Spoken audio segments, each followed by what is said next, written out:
Hi, everybody. This is MattHawes of the Happy Show and Comics Unlimited from Evansville, Indiana. And I haven't made one of these for a while. This is going to be a vlog. And if you hear some kind of bing or something, I'm recording this on my phone, so I might be getting a message or something. If not, okay, we'll just carry on anyway. One of the reasons I decided to make this vlog, besides just to give an update to people who follow my channel, even though it's like I said, it's been a great while since I put in brand new content, is I want to speak about a group that I've been on Facebook, as well as mentioning some stuff that's related to that group, and its reason for being, which is some old film comedies and such that I want to share information with you about that you all will know pretty much. And um, meanwhile, I'll just explain that as far as the Happy Show stuff. I've anybody who's followed this channel for years and years that still check in. Of course, I haven't made any brand new material for a long time, and hopefully at some point there will be some kind of new web series that's maybe not the Happy Show itself, but related to that. But meanwhile, I do still have my Facebook page for the Happy Show, which has some of the videos and such, as well as this channel where you can check back on those old videos and about what 2 years ago or something in that area, 2 3 years ago, I was doing the Happy Show Hour of Fun, which was a compilation of a bunch of the better skits and such from the Happy Shows years past. And you can again check that by looking at the videos from this channel. Um, and then also, as far as my business part of Comics Unlimited, that's how I make my bread. I'm doing 3 shows this year, 3 conventions. I haven't done a lot of setting up or conventions because, of course, of, what's going on with the pandemic and all that stuff. But I will be doing a show in May here in Evans. All 3 of these shows will be in Evansville area. Be doing a show in May 14th at the Washington Square Mall. The Comics Unlimited will be set up there. My business, selling comics and all that. The next one will be in August. I have to get the date again, but there will be a one-day show, which is a vendor extravaganza at the 4-H Center. And in December, towards the end of the year, 6th and 7th or something like that, we'll get the date straight.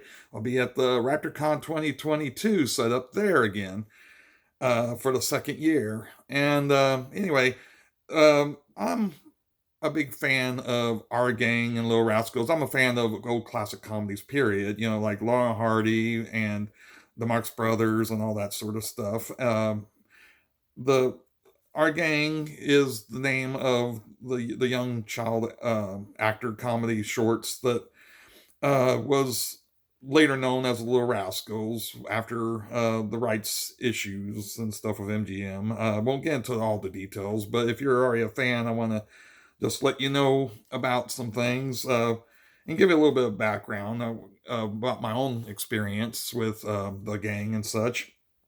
Uh, with with a lot of these comedies, again, Marx Brothers, R. Hardy, and now and Little Rascals, Our Gang, I became a fan in my childhood, and back when I grew up, these sort of things were reran more often than they are now. It's harder and harder for these old comedies to be discovered by newer generations, though thankfully they still are because of the way the cable TV and now online with streaming and all that's been kind of fractured and such. But they are out there still for people to see. When I grew up, there was uh, channels, like my local channel, the affiliate here in town for it's the NBC affiliate, but they would show syndicated reruns from King World's syndication of the Little Rascals shorts on Sunday mornings, and I don't recall what the first ones I've seen because I was so young and all, and I come from a family that I had older brothers and such, so they would have already been watching the stuff, so I would have already been introduced to it just because of being on TV, because of them as well as for myself. Um, and then I know that TBS or WGN, one or both, were rerunning sometime in the late 70s and early 80s. They reran the MGM era produced shorts that the MGM took over the production of Our Gang, which would again become Little Rascals under different syndication, but they were still called Our Gang. These shorts were still called Our Gang shorts, the MGM produced ones, because MGM owned the rights whenever they were shown on TBS or WGN, whichever one it was. And if you're old enough and familiar enough, you might remember, because being a cable network, it's not just here in my area that would have seen those reruns. They were in the afternoons, I guess. I remember seeing them after school or before school, maybe in the mornings too, I guess. Anyway, so that was my introduction to the gang, and sometime in the late 70s, I think it was 1977, Leonard Maltin and Richard W. Band, they wrote their book about the gang, which I have a soft cover version here of the earlier printing of this from the 70s. I say earlier because I'll explain here in a minute, because it was reprinted in about a couple decades later. But this is, I got, this is my own copy I got years later, but originally I checked out a hardcover version of this from my local library when I was still a kid. And I probably would have checked it out somewhere in the late 70s, early 80s, very early 80s. So I'm saying probably I checked out anywhere from 78, 79 to 80 or so. I don't remember what year, but this first introduced me to the story behind Our Gang, including about High Roach Studios, about the silent films, and Sunshine Sammy Morrison there, who is the kid that Our Gang was basically created as a vehicle for him.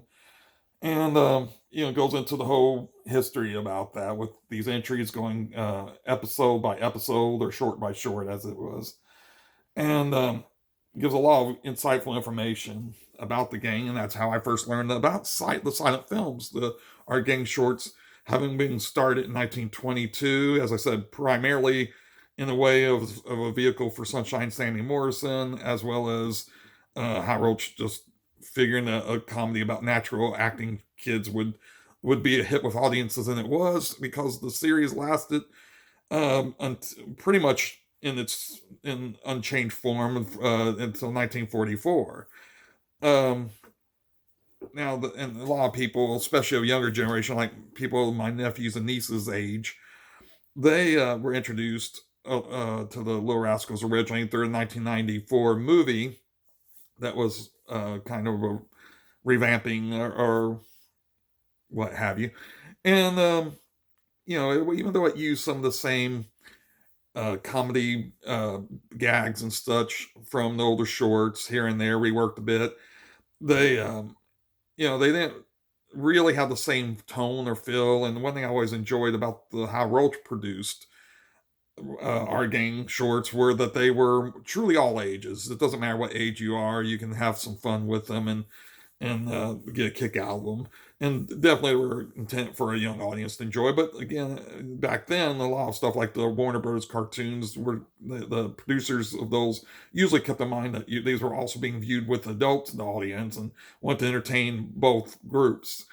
And I think that's part of why a lot of the Our Gang stuff, especially High Roach stuff, is timeless. The MGM produced stuff gets a little bit more kiddified and a little bit more sappy and sentimental and saccharine and everything, so they aren't quite as good, even though I still managed to pick up a collection of those discs just because of posterity, to keep the whole series, or as much of the series as I'm able to get.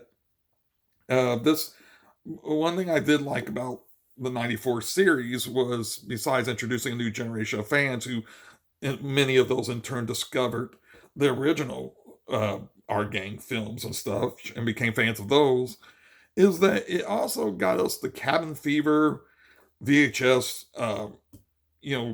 collection of tapes that took a lot of the High Roach talkies from 1929 to 1938, I think it was, again, and they put those out with all those shorts eventually.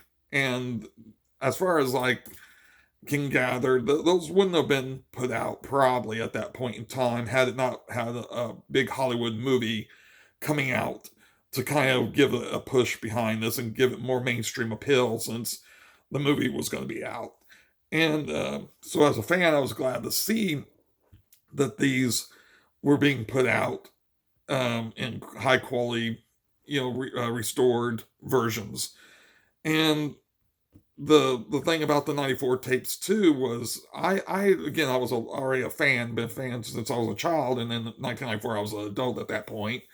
But a few years prior to these Cabin Fever tapes being put out, there was a big snowstorm in this area, and it knocked down the transmitter to the network for NBC, the same affiliate, local affiliate who was running the NBC programming was that same channel that showed the King's World prints of our gang shorts back whenever I was a kid. And so what they decided to do one night, they since the transmitter was knocked out, they didn't get their live feed from the network from NBC. They, instead of having dead air, they ran a marathon of the Little Rascal reruns, that they had done back in the 70s and 80s. And so I realized this was going on, and I was like, "Oh crap!" Because at that point there wasn't, um, I didn't really have the stuff on VHS, and there wasn't very many releases on VHS at that point. So I popped in my VCR, my tape into my VCR, and I recorded as many hours of that marathon as I could as it ran through the night. And so for a couple of years until the Cabin Fever releases, this is what I had as my viewing material if I want to go back and watch the Little Rascals reruns. and and it served well, except for one thing you might not know if you didn't grow up on those, or even if you did grow up on those, is those King's World Syndicate, uh, those syndicated shows. They were chopped up. They were chopped up partly because of differing, like more politically correct stuff that they corrected or whatever, wanted to cut out of of the things, and partly because of time. Both they were fitting, basically three of the shorts into an half-hour episodes, and so they were taking what they called two railers, which was generally speaking 20 minutes in length, and putting them down to what they called one reeler length, which was 10 minutes.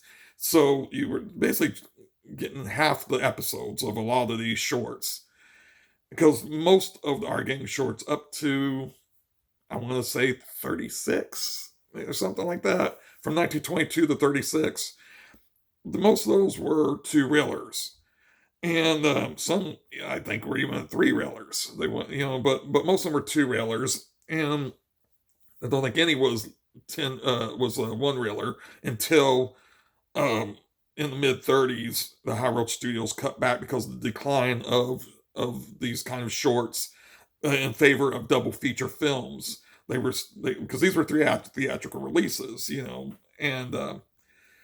so anyway, I didn't realize just how badly some of those were edited, and not only that, I got another rude awakening of sorts after I got the Cabin Fever, sets. Is when I got the Cabin Fever, I didn't bother to pop in the VHS tape that I had watched all those years, because what was the point?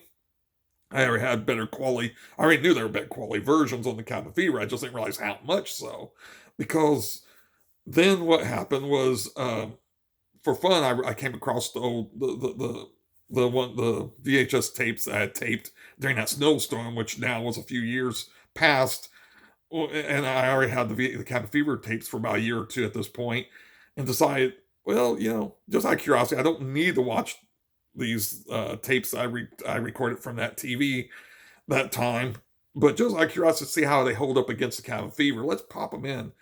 And it's funny what you will put up with when it's the only thing you have, and especially something you watch mostly as a kid in that form. But the contrast was so high on the pictures. It wasn't even just the editing. It was just the contrast, and the print quality was so poor.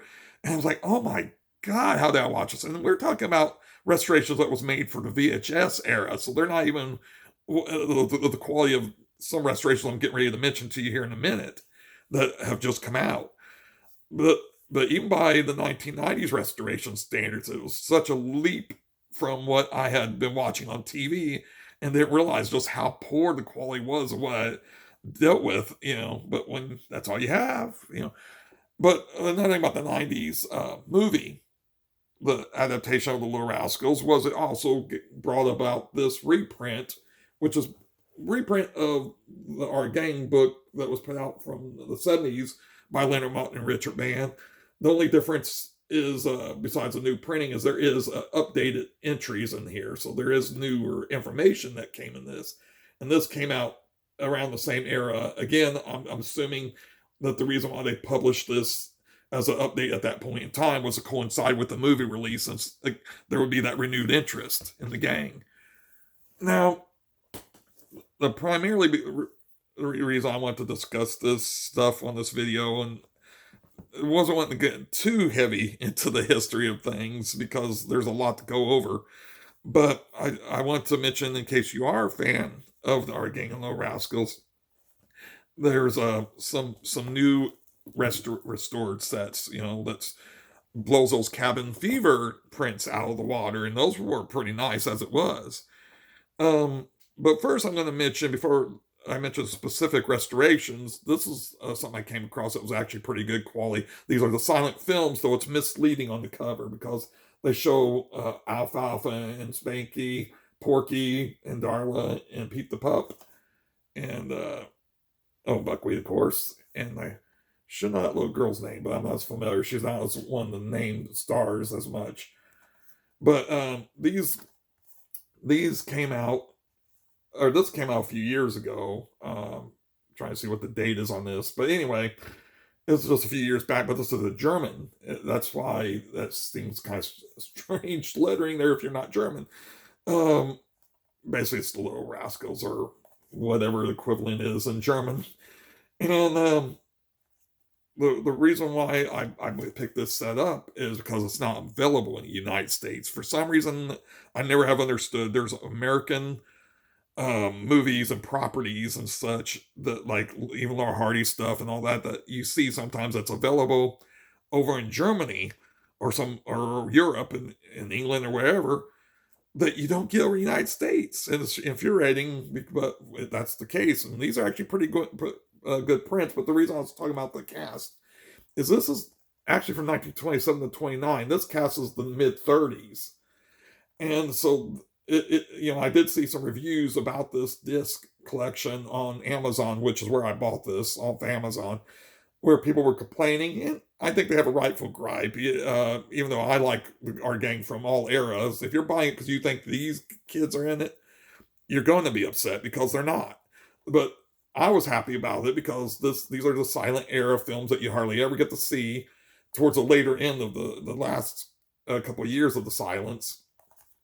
And it took me a minute to realize why there wasn't any other sets that were earlier. Yeah, I guess they didn't get the rights or whatever, but also why specifically these years. And then I realized, these are the MGM produced years of the silence, which I got, or not produced, I'm sorry. MGM distributed. There's a distinction there.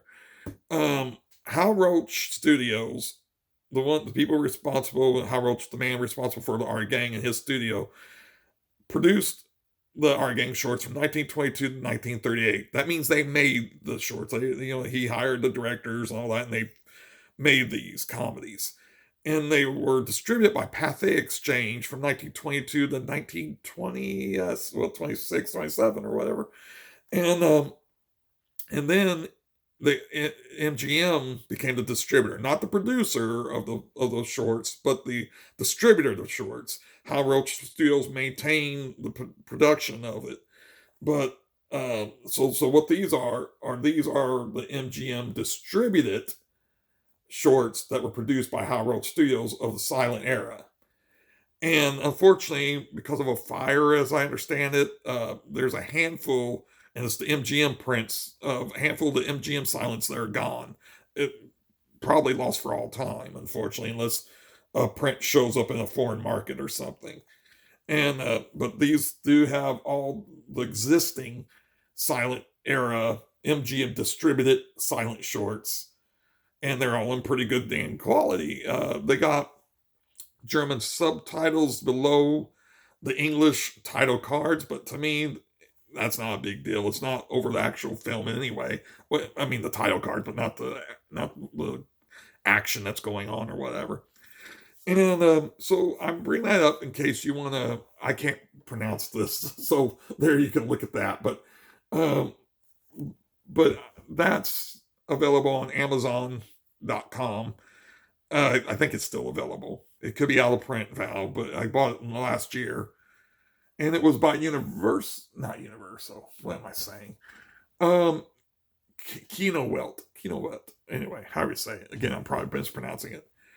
Now, I bought this set a few years back, and probably over a decade ago, I guess now. And when it was brand new, so I think it was 2008 or something. So anyway, this is a DVD release that had all the Hal Roach sound produced films of our gang. MGM would take over production, actually making the stuff, as well as distributing after 1938, or starting with 1938. So these are all the talkies up till that point. And it was a good set, and the quality looked nice and all, but there was still some room for improvement, and that's where ClassicFlix comes in. ClassicFlix is a company, I guess they're a small company online, that does a lot of restorations of classic movies and such. And they do a really great job, and I think you should check them out. They're at www.classicflix.com. And I bring them up because, in particular, they've done these releases of the Little Rascals, starting with the 1929 Hal Roach talkies, which is basically where this starts too. They start at the same point, but these are distributing roughly about, at this point, 12 shorts at a time.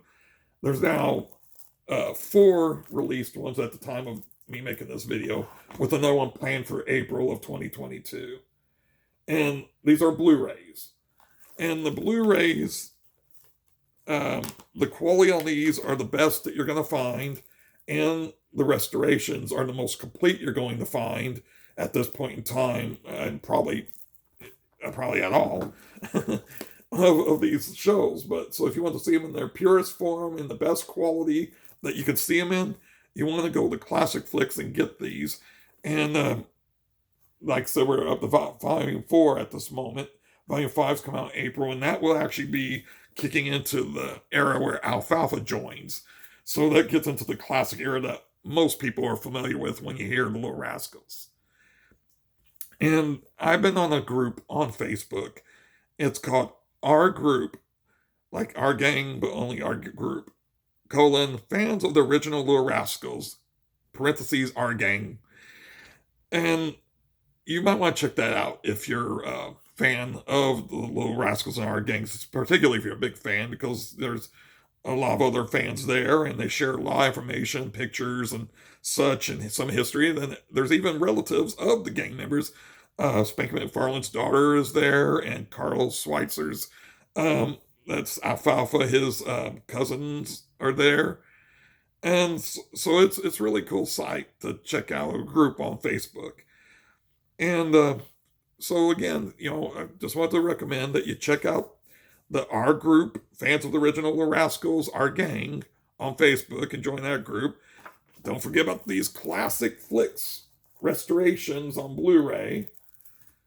If you don't want to swing the price for each individual Blu-ray, you can still get this. I think it's still available out there for a reasonable price through eBay or Amazon, which is the DVD collection, which isn't quite as good quality as these, and this has more, like some fully restored versions, but this is pretty good. If you just want something basic, there you go.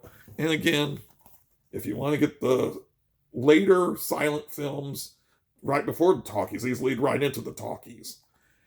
If you find this at a decent price online still, that's a good one to get, as long as you don't mind German subtitles. But the American titles, the original titles, are still there. It's just they got little German subtitles below those title cards. Okay, and before I close out this video, I wanted to go ahead and make another recommendation that doesn't have to do with Little Rascals or our gang or the old classic comedies, but it still has to do with comedy. I'm a fan of Barnes and Barnes, And they're the ones who are known for doing a song called Fish Heads that a lot of people, if you're going to know who Barnes & Barnes is at all, you'll recognize them because of the name Fish Heads. If you don't recognize the name or the song Fish Heads, then check them out and search it on Google or search it on YouTube and find Fish Heads by Barnes & Barnes. And maybe you might have heard it and not even realized it over the years. It's Fish Heads, roly-poly fish heads. And if you are a fan of fish heads, or if you seek them out, become one, check out Voobaha, Voobaha, the Barnes & Barnes Facebook group. I'm a member of that group as well, and that is a group for fans of Barnes & Barnes who appreciate their music. Barnes & Barnes is a duo that mostly comedy and novelty hits that Dr. Demento played on his radio show. Dr. Demento was... he's still around. He still does stuff online. He still does a show as a streaming online. But for years and years, he was a syndicated radio program that you could hear mostly on weekend nights, and played all sorts of comedy and novelty music.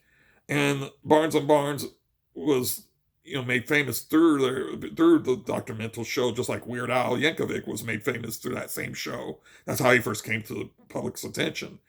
And Barnes & Barnes was made up of Bill Mumy, which he was the kid originally on Lost in Space, the original Lost in Space from the 60s. Will Robinson, him and his buddy Robert Hamer, and childhood friend, they both got together and create the band, or create the duo Barnes & Barnes, taking on the fictitious names of Art and Artie Barnes. And they continue to produce new music. They put out a new album just recently called Pancake Dream. So definitely worth checking out.